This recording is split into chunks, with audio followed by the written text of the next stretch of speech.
Mr. President, Prince Philip and I would like to thank you and Frau Schardt for the warm welcome you have given us at the start of our 5th state visit to Germany.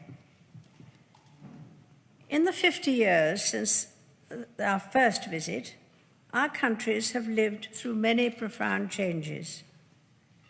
I am very glad to record that one of the irreversible changes for the better in my lifetime has been in the relationship between the United Kingdom and Germany.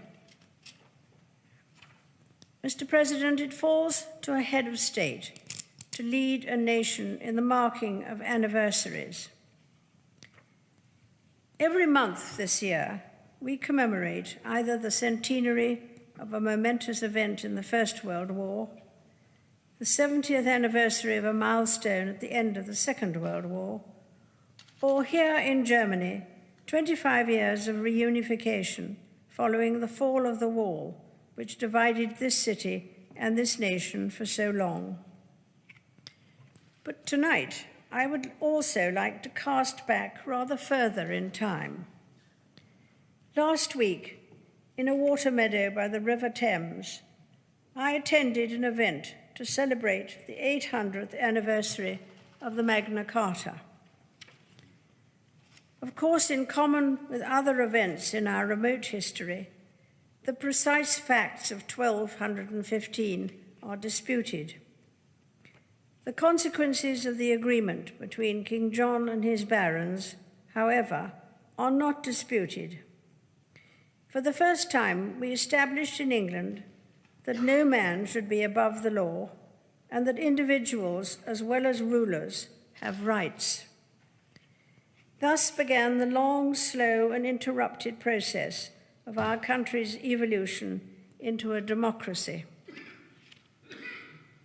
Tomorrow I shall visit St. Paul's Church, where the first freely elected legislature in Germany met in 1848. The Frankfurt Parliament turned out to be a false dawn. It took another century and the loss of the most terrible wars in history to set Germany on the path of democracy. Earlier this year, my cousins visited Germany to mark with you, Mr. President, more recent and painful anniversaries. The Duke of Kent visited Dresden, and the Duke of Gloucester visited Bergen-Belsen. I myself shall visit Bergen-Belsen on Friday. These visits underline the complete reconciliation between our countries. Germany has reconciled with all her neighbors. I pay tribute to the work of the German statesmen since the Second World War, who reinvented Germany and helped to rebuild Europe. I met Chancellor Adenauer at Windsor in 1958. He rejected the idea of a neutral Germany, preferring to anchor Germany in the West. His successors took up the challenge of uniting Germany as a member of all the institutions of Europe and the West. Since 1945, the United Kingdom has determined to number among Germany's very strongest friends in Europe. In the intervening decades, Britain and Germany have achieved so much by working together. I have every confidence that we will continue to do so in the years ahead. Since Berlin and Germany were reunited, there has been much to celebrate. Today, I cruised with you, Mr. President, along the Spree. I saw fewer cranes than when I was last here in 2004. But still, the most magnificent element of Berlin's skyline is the Reichstag dome, an enduring reminder of our cultural cooperation. Our work together includes every part of life, from politics to commerce, from industry to every aspect of the arts, in particular, music, museums, and education. We also saw a wonderful example of partnership in education and science during our visit to the Technical University this afternoon. The enthusiasm and interest our students and young people have for each other's ideas and work is our greatest asset. The next generation is at ease with itself and with contemporaries across Europe in a way that was never the case before.